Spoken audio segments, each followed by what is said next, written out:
না বলছেন আপনার ছেলের কালো মেয়ে বিয়ে করাতে ছেলে করাবেন না।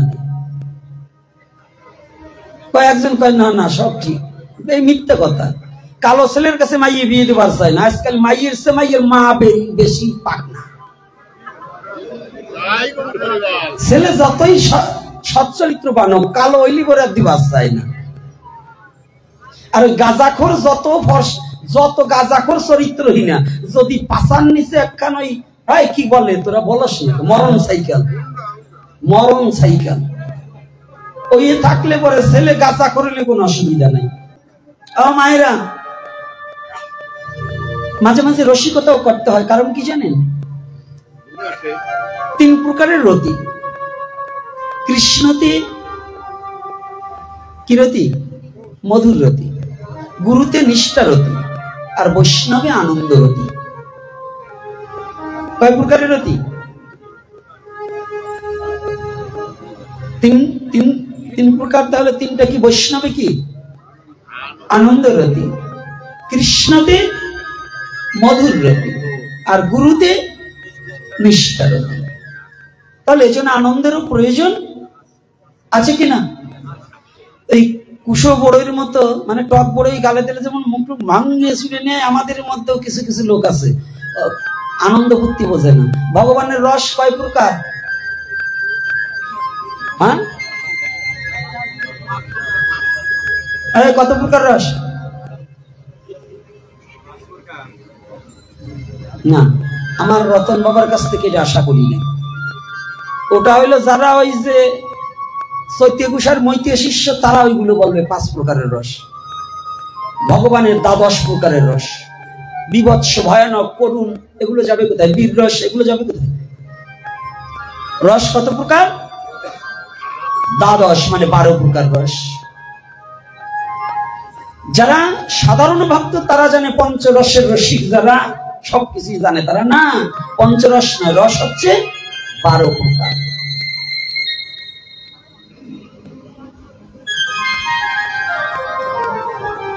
এজন্য বলছি,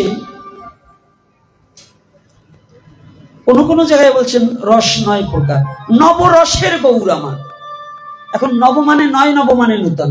গৌর হচ্ছে নূতন রসের গৌর, যা পূর্বে ওই রস কেউ দিতে পারেনি। ভাষাগত দিক থেকে আমাদের কিছুটা জানা প্রয়োজন আছে। নব মানে 9, নব মানে নূতন। গৌরের বেলায় যে নব কথাটা উল্লেখিত করা হচ্ছে, এই নব মানে নূতন।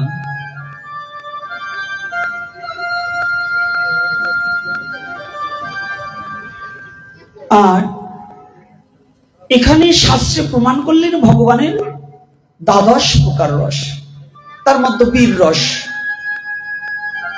বীর রস কেমন? বীর রসে কে ভগবানকে দর্শন করেছে?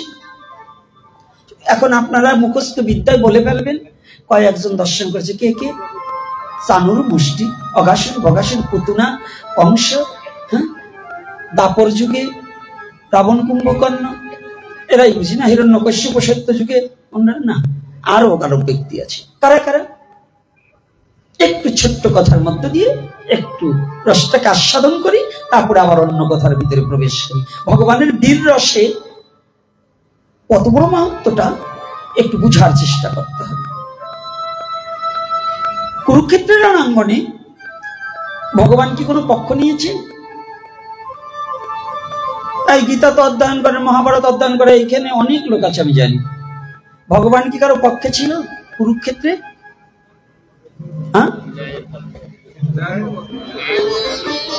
না, ওখানে ভগবান কি বলছে? আমি যুদ্ধ করিব না। ভক্ত পারে ভগবানের প্রতিজ্ঞাকেও ভঙ্গ করে দিতে। ভগবান যাহা না পারে, ভক্ত তাহা পারে। এটা কেমন কথা? হ্যাঁ, পারে। তবে ভক্ত পারে কিসে? ভগবানের অপার করুণায়। ভক্তের কিছু নেই, সেই ভক্তই পারে যে ভক্ত তার মনোপ্রাণ, জীবন জীবন সমস্ত উজাড় করে ভগবানকে ভালোবাসতে পারে।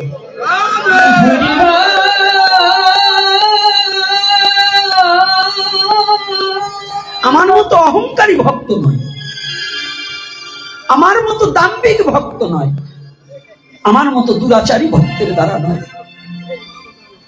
শুদ্ধ নিষ্কিঞ্চন ভক্ত যিনি, তিনি ভগবানকেও পরাভূত করে ওই ভক্ত নিজে ভগবানের কাছে স্বইচ্ছায় হার মেনে যায়। ভগবানকে হারাবার মতো যোগ্যতা কারো কাছে নয়। পিতা যেমন পুত্রের কাছে হেরে গিয়ে আনন্দ পায়, আমার ভগবানও তার ভক্তের কাছে হেরে গিয়ে আমার ভগবান আনন্দ উপলব্ধি করে।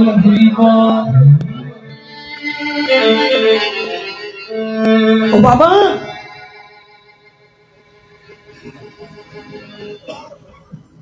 পিতা পুত্র হাঁটছে, হাঁটতে পারছে না পুত্র, রাস্তায় গিয়ে না পুত্র বলছে, বাবা আমি তো হাঁটতে পারছি না, আমাকে একটু তোলো।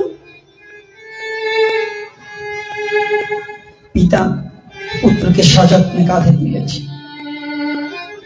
দুপাশ দিয়ে দুখানা চরণ এলিয়ে দিয়েছে।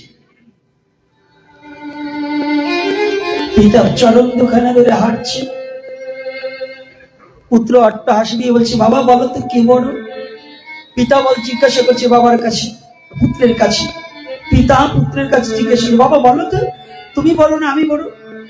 পুত্র পিতার কাঁধে বসে বলছে, বাবা জানো আমি বড়, দেখো আমি কত উঁচুতে, তোমার যে আমি বড়। পুত্র জানি না পিতা যদি নিজ থেকে সরে যায় আমি কোথায় চলে যাব। তথাপিও পিতা পুত্রকে কাঁধে নিয়ে বলছে, হ্যাঁ হ্যাঁ তুমি আমার বড় বাবা, সঠিক তুমি আমার বড়। বাবা আনন্দে আত্মহারা হয়ে গেছে, আহা আমার পুত্র কথা বলতে শিখেছে, বলছে আমি বড়। পথমধ্যে একজনের সাথে পথিকের সাথে দেখা হয়েছে, পথিক বলছে, দাদা এই কাঁধে কে গো?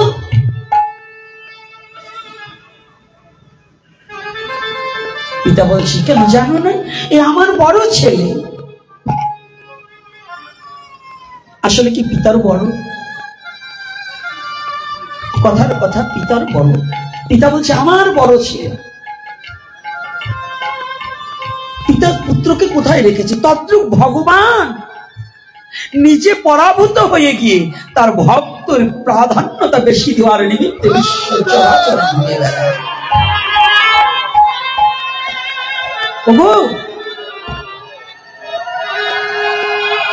আমি সেই ধর্মে জন্মগ্রহণ করেছি যে ধর্মের ভগবান তার ভক্তের কাছে হেরে গিয়ে আনন্দ পায়।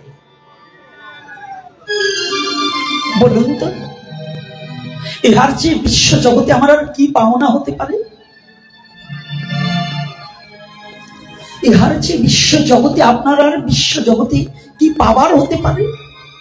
আপনার সার্থক বহুত জন্মের পঞ্জিত ফলম কেন জন্মলাভ হয়েতে আপনি এই সনাতনে জন্মগ্রহণ করতে পেরেছেন, এটা আপনার জন্য পরম সৌভাগ্য, পরম শুভ সংবাদ। যে ধর্মে জন্মগ্রহণ করেছেন আপনার জন্য আপনার ধর্মে ভগবান নিচ হতে পারে যদি আপনি ভক্ত হতে পারেন।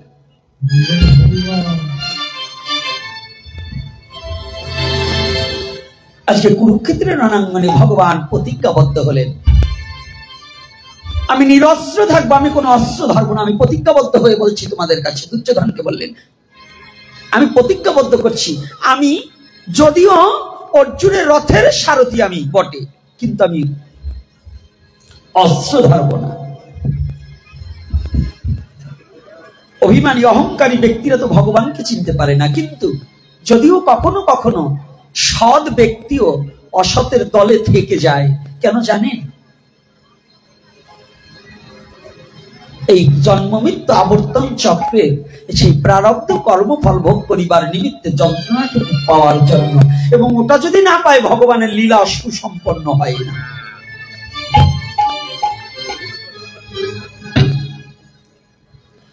দুর্যোধন বুঝতে পারলেন না, দুর্যোধন ভগবানের এই চতুরতা বুঝতে পারলেন না। দুর্যোধন তো ভক্ত নয়, অহংকারী, কিন্তু দুর্যোধনের দলে পিতামহ ভীষ্ম হচ্ছে ভগবানের প্রিয় ভক্ত। বিশ্বভীষণ প্রতিজ্ঞা করলেন,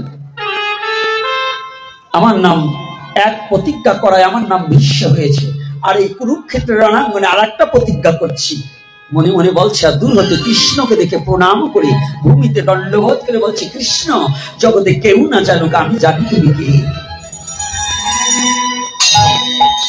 জগতে কেউ না জানুক আমি জানি তুমি কে। জানেন এই প্রাকৃতিক জগতে, ওমা তোমার 5টা ছেলে হলে তোমার কোন ছেলে কোন জিনিসটা ভালো খেতে খেত, এটা কিন্তু মা বাবা জানে, জানে না? তো ভগবান কোন কোন চতুরতা করবে, ভগবানের চতুরতা একমাত্র ভগবানের ভক্ত ছাড়া কেউ ধরতে পারে না। ভগবান যতবার লুকাইয়েছে, ভগবান তার ভক্তের কাছে ধরা পড়েছে। যতবার লুকাইয়েছে, ভগবান কার কাছে ধরা পড়েছে? হ্যাঁ, রাজার কাছে,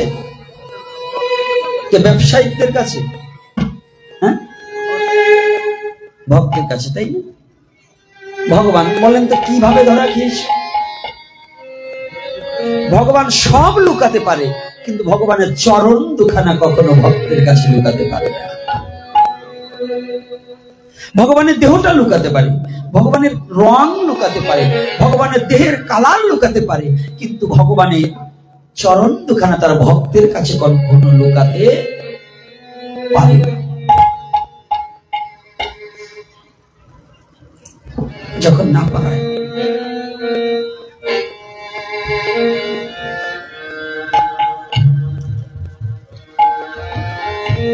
বিশ্ব দূর থেকে দাঁড়িয়ে আছে কৃষ্ণ বদন পানে এবং চরণ পানে তাকিয়ে, দয়াময়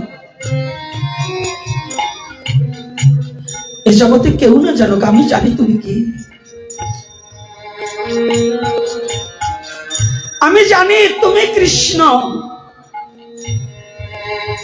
যাদের রথের সারথি হয়ে দাঁড়িয়েছে। আমি জানি এই যুদ্ধে কুলক্ষয় কুলনাশ হবে, তবে তুমি যাদেরকে রক্ষা করবার নিমিত্তে যে প্রান্তে রথের সারথি হিসেবে তুমি কাজ করছো, এই পঞ্চ পাণ্ডবকে ধ্বংস করার মতো যোগ্যতা পৃথিবীতে আর কারণে। তুমি কৃষ্ণ কান্ডারি হও, যা জলের কুমির গুণ টানে তার বাঘে টানে তা।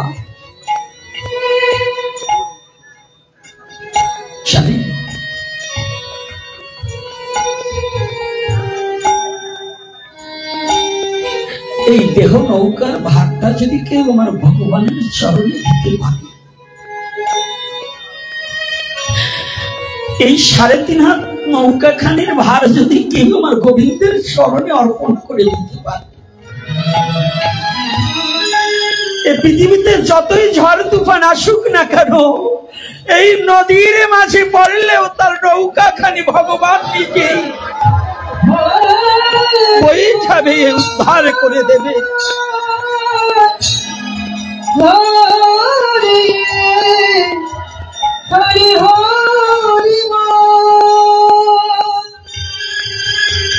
এতে বিন্দু মাত্র কোনো সন্দেহ নেই, বিন্দু মাত্র কোনো সন্দেহ নেই। বিশ্ব প্রণাম করছে আর বলছে, প্রভু আমি তো তোমার চরণের কাছে যেতে পারবো না, তবে তুমি তো আমার কেউ না জানো, তুমি তো আমার মনের কথা জানো। আমি এই দেহের মাঝে তোমার বিগ্রহ খানি স্থাপন করলাম, তুমি কৃপা করে আমার এই নৌকার মাঝি তুমি হইল। গোবিন্দ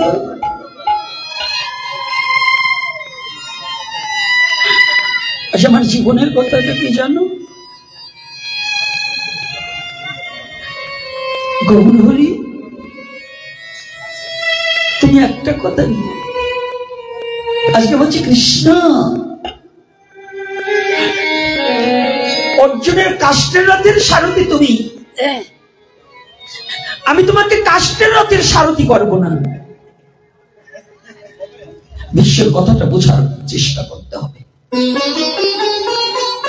সবাই জানে বিশ্ব বিপক্ষে, কৃষ্ণের বিপক্ষে। বিশ্ব বলছে তুমি তো অর্জুনের কাষ্ঠের রথের সারথি হয়েছ। আমার কোনো দুঃখ নেই,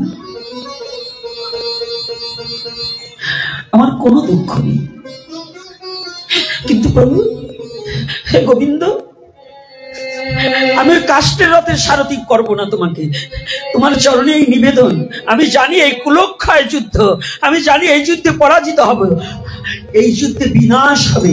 তবে একটা কথা শোনো, বিনাশ হতে হলে যেন আমার এই দেহ রথের সারথি তুমি কৃষ্ণ হলো।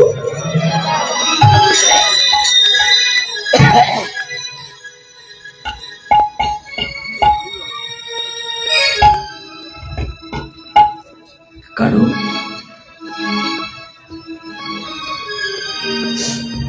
এই দেহ রথখানা আজকে আমি তোমার চরণে অর্পণ করে দিলাম।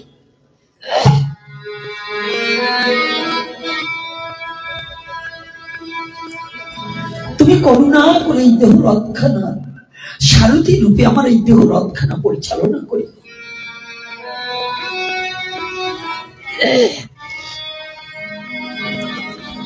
যুদ্ধ কয়েকদিন গত হয়ে গেলেন।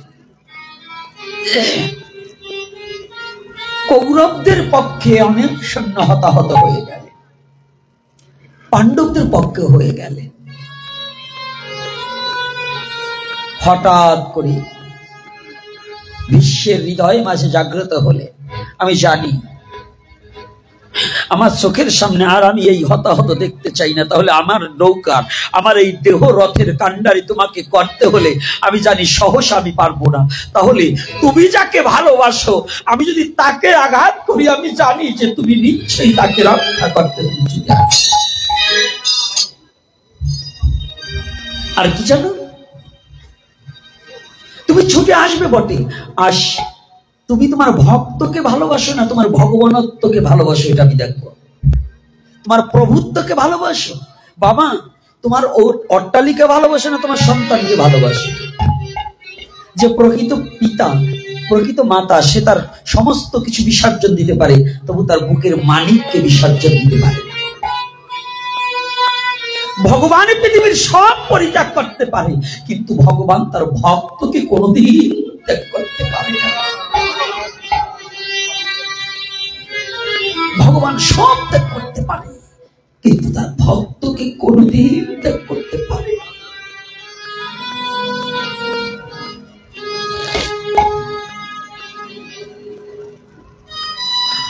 বিশ্ব প্রতিজ্ঞাবদ্ধ করলেন, আজকে সূর্য অস্ত যাওয়ার আগে অর্জুনকে আমি নিজে নিধন করব, অর্জুনকে আমি নিজে বধ করব। কথাটা ভগবান তো জানে, তারপরেও বাইদি বাই চলে গেলেন, বিশ্ব প্রতিজ্ঞাবদ্ধ করেছে।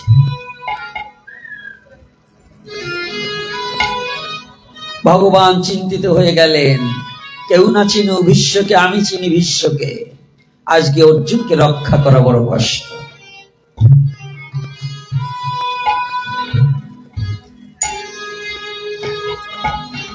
অর্জুনকে রক্ষা করা বড়ই কষ্ট।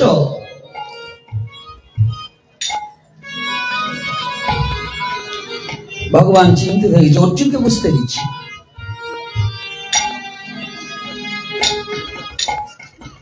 যোদ্ধা হয়ে মহারথী হয়ে বিশ্ব যুদ্ধক্ষেত্রে গমনে করিলেন। যুদ্ধ দূর হতে যুদ্ধ আরম্ভ হয়ে গেছে। বিশ্ব মনে মনে চিন্তা করলেন, জীবনে কোনোদিন দুটো পুষ্প ভগবানের চরণে দিতে পারিনি, আমার গোবিন্দকে মনের মতো করে কোনোদিন সাজাতে পারিনি। আজ আমার শেষ দিন আমি জানি, কিন্তু আমার জীবনে সূর্য অস্ত যাওয়ার আগে আমি সুন্দর করে আমার গোবিন্দকে একটু সাজাবো। রাধে বানের দ্বারা এমন একটা বান, সবাই দেখছে বান, কিন্তু বিশ্ব ছেড়েছে ভগবানের চরণে পুষ্প। বিশ্বর নয়নে অশ্রু গড়িয়ে গড়িয়ে পড়ছে, আর ওই বানের দ্বারা রচিত পুষ্প ভগবানের চরণে নিবেদন করছে। যা পুষ্প, হে বান, পুষ্প হয়ে আমার ভগবান কৃষ্ণের চরণে গিয়ে পড়ো। আমি জীবনে কোনোদিন ওই চরণে পুষ্প দিতে পারিনি।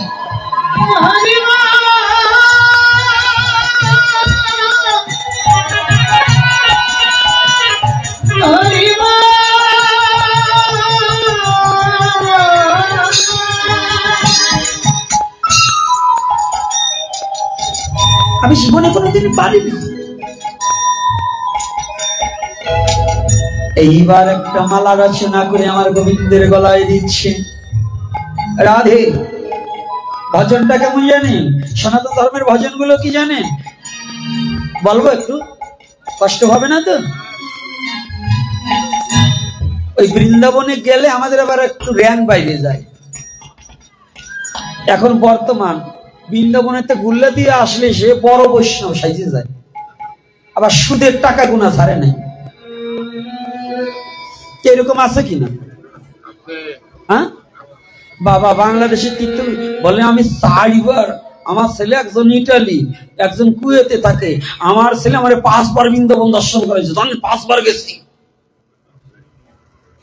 5বার গেলে কাজ হবে কি? শালার ওই শুয়োর বৃন্দাবনে ঘুরিয়ে বেড়ায়, আছে না? এই বৃন্দাবনে শুয়োর আছে না? বৃন্দাবনে বান্দর আছে না? আবার ওই বৃন্দাবনে ভজনশীল ব্যক্তিও আছে, পরম বৈষ্ণব আছে, বড় ত্যাগী, বড় বড় ত্যাগী ব্যক্তিরাও আছে। তাহলে তুমি যদি বৃন্দাবনে যাওয়ার আসো আর যদি অহংকার করো আমি 5বার গেছি, 20বার গেছি, তাহলে তোমার ওই যারা শুয়োর গুলো বসবাস করে মনে করি আমার ওই শুয়োর গুলো অনেক ভালো। রাধে রাধে। ওর জন্ম এই বৃন্দাবনে, আপনার জন্ম বাংলাদেশে, তাহলে বলেন তো কে ভালো? কথা বলেন না কেন? আমার জন্ম বাংলাদেশে, আর ওই বৃন্দাবনে শুয়োরের জন্ম বৃন্দাবনের রজে, ওর গায়ে বৃন্দাবনের রজ লেগে আছে আর আমার গায়ে লাগে নাই। তাহলে আমি 20বার বৃন্দাবনে গেলাম, তাহলে আমার সে আমি মনে করি ওই জায়গার ওই বানর এবং ওই জায়গার ওই শুয়োর গুলো আমার চেয়ে ভালো। যদি আপনি মনে করেন যে আমি বৃন্দাবনে গেছি, কিন্তু না, সনাতন ধর্মের ব্যাপারটা, আপনার টাকা আছে আপনি গেছেন, তাতে কি সব নিয়ে আইছেন পুণ্য? কি এমন কোন ব্যক্তি আছে আপনাদের এই যে বেশি দূর না, মুর্শিদপুর থানা অধীন ননিখির ইউনিয়ন, জলিলপাড় পাশে বনগ্রাম আছে না? জলিলপাড়ের পাশে বনগ্রাম। দেখেন সনাতন ধর্মটা কি, খালি এখন ধুতি পরা 3 পেস মালা নিচে কালো তিলক, সাদা তিলক, হলদে তিলক পরছি আর বড় সাধু হয়ে গেছি। ওরে সাধু সুপাই নিয়ে এখন কাপড় পরছি আমি গোপীনাথ। আজকে দেখলাম কতটিতে গোপীনাথ বাবা কি জয়, একবারও পাই না শ্রীকৃষ্ণ চৈতন্য মহাপ্রভু কি। গোপীনাথ বাবা কি করছে জগতে? যে অনন্ত কোটি ব্রহ্মাণ্ডের সমস্ত দায়িত্বভার নিয়ে পৃথিবীতে আসলেন, আমি তো তার ভক্তের বাড়ির কুকুর হওয়ার যোগ্যতা হয়। আমার মহাপ্রভু ভক্তের বাড়ির কুকুর হওয়ার যোগ্যতাটাও আমার হয়নি। এজন্য আমার নামে ধ্বনি দিতে হবে না, তোমরা ধ্বনি দাও আমার মহাপ্রভুর নামে, আমার গৌরহরির নামে ধ্বনি দাও। যে গৌরহরি অনন্ত কোটি জীবের পারের দায়িত্ব নিয়েছে, যে নিতাই চাঁদ এই অবহেলিত জীবের দায়িত্ব নিয়েছে, তাদের নামে জয়ধ্বনি দেবে, এই কুকুরের নামে জয়ধ্বনি দেবে না বাবা। আমি কিচ্ছু না, আমি কিচ্ছু না। তোমরা অযথা আমাকে, আমি যে জায়গার লোক না সে জায়গা তোমরা তুলো না, শ্রবণ করো, দেখো এখানে কি বলছে। সনাতন ধর্মটা কত বড় বাস্তববাদী ধর্ম। এই বন গ্রামে 2 ভাই হাল চাষ করছে। আগে হাল চাষ ছিল না,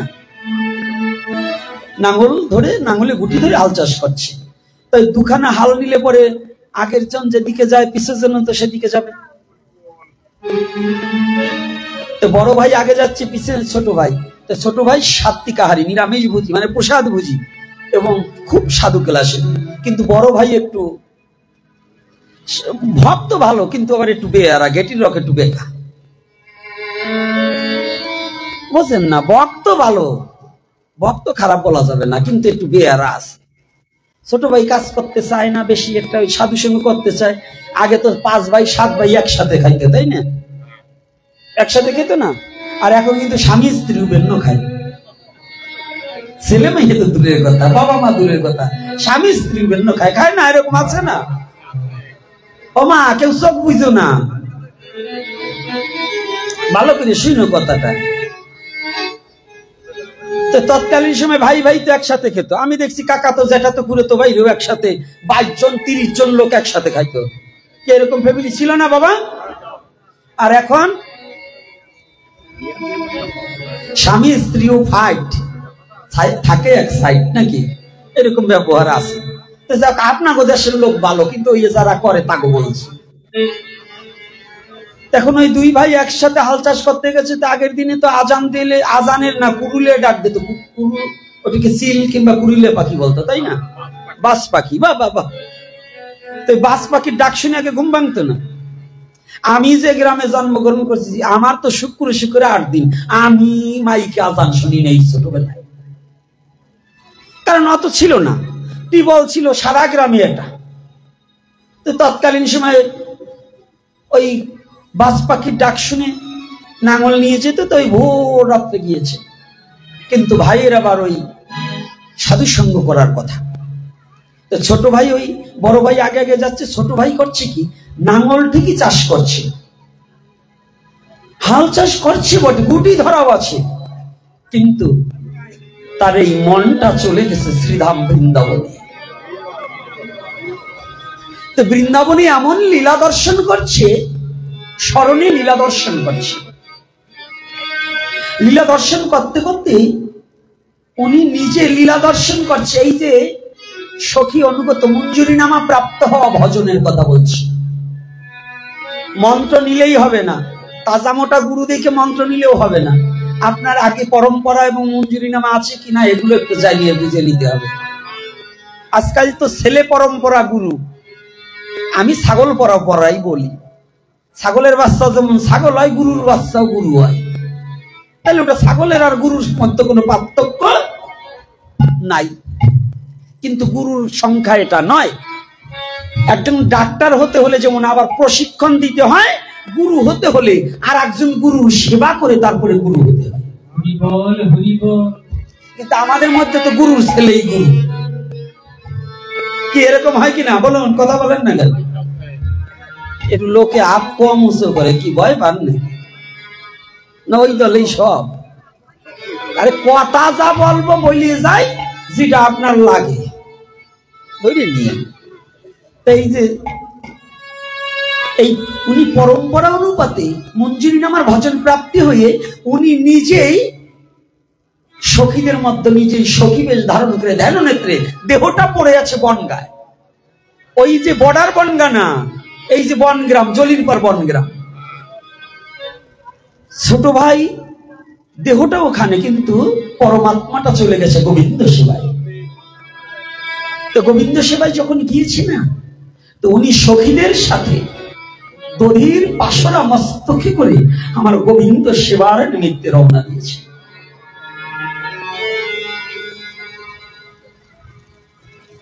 তো এই হাল চাষ করতেছে, ভামর একটু এলোমেলো হয়ে গেছে। একবার বলছে এই ভামর ঠিক কর, শুনিনি, কিন্তু দেহটা শুধু ওখানে আছে, মন তো সেই মন মানুষের কাছে চলে গেছে। বড় ভাই একবার দুবার তিনবার বলছে, সহ্য হয়নি আর। হাতে ছিল বাঁশের হালে লাঠি, হাল চাষ করা যে লাঠি। যাই দেখে ভাই ওই চোখ বুঝে হাঁটছে। তো ভাবছে যে ঘুমের জন্য এরকম করছে। বড় ভাইও বুঝতে পারে নাই। বড় ভাই ভাবছে যে ঘুমায় ঘুমায় চাষ করছে, কিন্তু ছোট ভাই ঘুম না, লীলা স্মরণে নিজেই সখীদের সাথে দধির পাশরা মস্তকে করে ছুটে চলেছে। গোবিন্দকে দূর থেকে দেখতেছে, যাবে কাছে। এমতি সময় ওই বড় ভাই যে মাথায় ওই হালো লাঠি দিয়ে বাড়ি দেয়। যখনই বাড়ি দিয়েছে, অতটুকু বাড়িতে ছোট ভাইয়ের এই মাথা ফেটে কি বেরোয়? মাথা ফাটলে কি বেরোবে? কিন্তু একটু রক্ত নেই, শুধু দধি পড়ছে।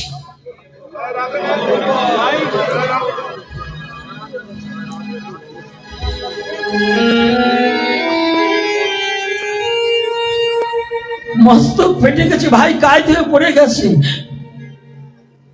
কি ওর মাথায় তো দধি ছিল না, পড়ছে কি? বড় ভাই ছোট ভাইকে জড়িয়ে হচ্ছে, ভাই কি হলো? কি দাদা, তুমি বাড়িটা আমাকে আর কিছু সময় পরে দিতে। কেন ভাই? দাদা আর আমার সময় নেই। জানো দাদা, জীবনে বড় সাত করে আজ দধির পাশাটা মস্তকে করে আমি সখীদের সাথে আমার গোবিন্দ সেবায় গিয়েছিলাম।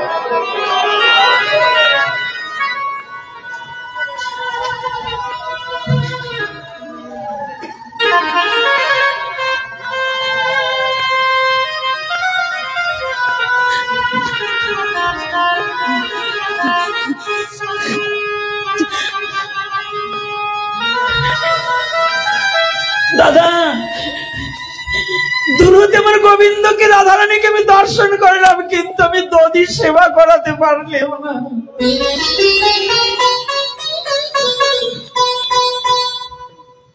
ও দাদা, এ কি করলে তুমি? তুমি আমাকে আঘাত করতে, আর একটু পরে আঘাত করতে, আমি যেন গোবিন্দের চরণে যেয়ে পৌঁছাতাম।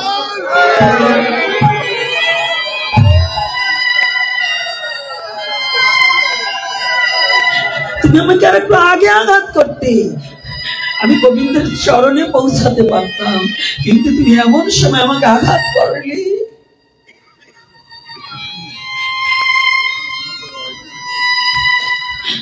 এই সনাতন ধর্মটা এমন একটা ধর্ম, আজকে যুবক বাবারা জেনে যাও, যদি তুমি ভগবানকে স্মরণ করতে পারো, এই দেহটাও ভগবানের নৈবেদ্য হয়ে যাবে। কি ভেবেছ? এই দেহটা পর্যন্ত নৈবেদ্য হয়ে যায় যদি স্মরণে লিপ্ত থাকা যায়, স্মরণে যদি থাকা যায়।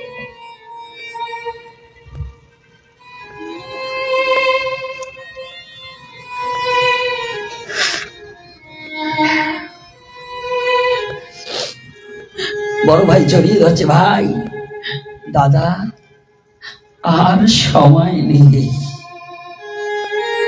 তুমি বড় ভাই, তুমি আশীর্বাদ করো, মা বাবাকে গিয়ে বলো, আর তুমি আমাকে একটু আশীর্বাদ করো। আজকে আমি যেমন গোবিন্দ সেবা থেকে বঞ্চিত হয়ে গেলাম, তুমি আমাকে আশীর্বাদ করো, আমি গিয়ে যেন ওপারে গিয়ে যেন আমার গোবিন্দ চরণ সেবায় আমি।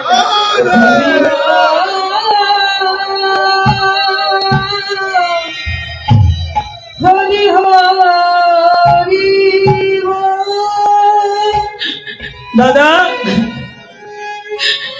গোবিন্দ চরণ বিনে আমার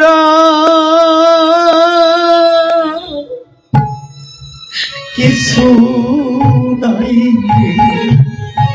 গোবিন্দ চরণ বিনে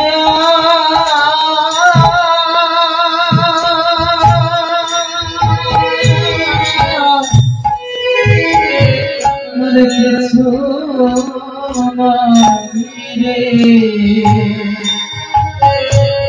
গোবিন্দ চরণ বিনে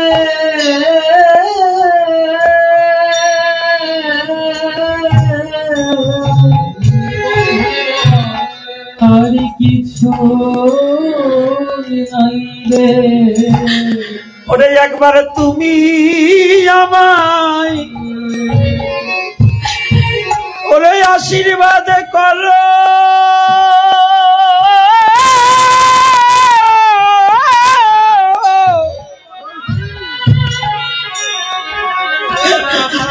আমার দেহ যেন ওই তার সেবা। ওগো তুমি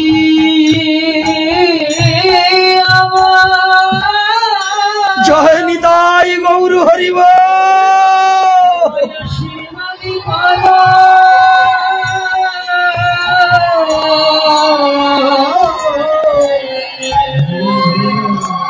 এই দেহ যেন গোবিন্দ সেবায় লাগে, গোবিন্দ সেবায় লাগে। তুমি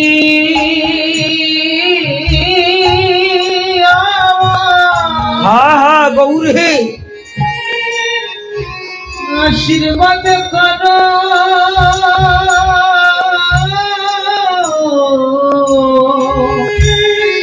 এই দেহ জানো গোবিন্দের সেবায় লাগে।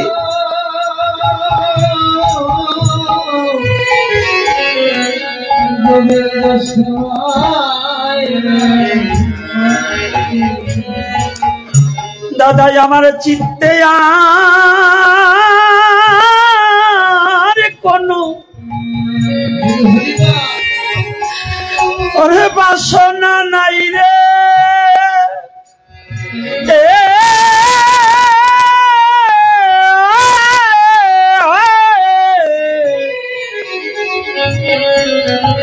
আমার এই দেহ যেন গোবিন্দ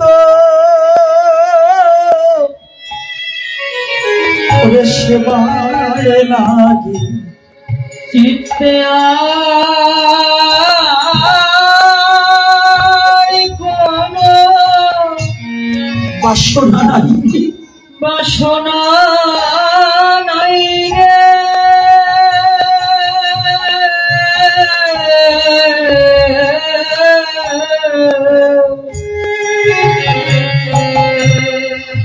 এই দেহ যেন গোবিন্দ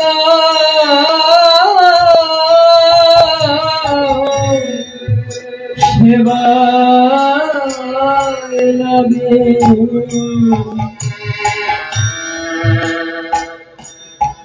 এই যে কথা, এই যে ভাব, তাহলে বৃন্দাবন কোথায়? ভারতবর্ষের উত্তরপ্রদেশে সেই বৃন্দাবনে চলে এসেছে কোথায়? মকশিদপুর থানায় ননিকের ইউনিয়নে বনগ্রামে। কি করে? স্মরণে। সনাতন ধর্মের পাওয়ারটা কি তা বুঝতে হবে। আপনি বৃন্দাবন না গিয়েও বৃন্দাবন চন্দ্রকে আপনি বৃন্দাবন থেকে বাড়িতে আনতে পারেন যদি স্মরণটা আপনার শুদ্ধ হয়। নবদ্বীপে আপনার যেতে হবে না, নবদ্বীপ চন্দ্র আপনার বাড়ি চলে আসবে যদি আপনি স্মরণ করতে পারেন। পদকর্তা কি বলেছেন? মহাপ্রভুকে নিবেদন করে একটা কথা বলেছেন, যদি তুমি নদে ছাড়া ওরে রইতে না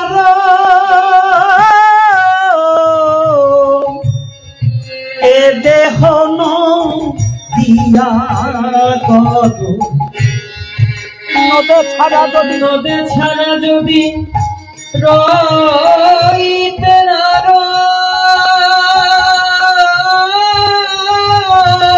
আমার এ দেহ নদিয়া করো, আমার দেহ নদিয়া করো, নদিয়া করো। গৌর তুমি নদে ছাড়া যদি রইতে না আমার এই দেহ নদিয়া করো। তুমি নদে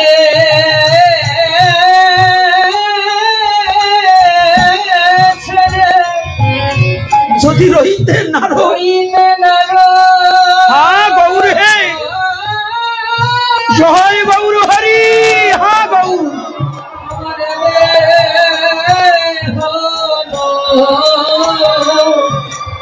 নদিয়া করো। গৌর হরিকে বলছে তুমি যদি নদী ছাড়া না থাকতে পারো তাহলে আমার দেহটাকে নদিয়া করো।